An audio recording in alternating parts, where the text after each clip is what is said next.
Wakil Rektor Universitas Kader Bangsa Dr. Hendra Sudrajat SHMH dalam keterangan persnya pada Senin, 19 Agustus 2024, tidak menutup-nutupi bahwa Universitas Kader Bangsa, UKB, tengah menyandang status dalam pembinaan Kemendikbudristek. Diakuinya juga bahwa dengan status dalam pembinaan Kemendikbudristek, artinya Universitas Kader Bangsa tidak boleh menerima mahasiswa baru dan tidak boleh melakukan kegiatan wisuda.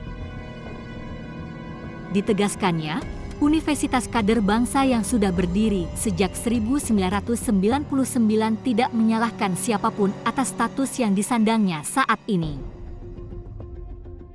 Universitas Kader Bangsa, menurutnya, terbuka dengan masukan dari berbagai elemen masyarakat demi peningkatan kualitas dan mutu pendidikan tinggi, karena peran dari elemen civil society atau masyarakat sipil sangat penting.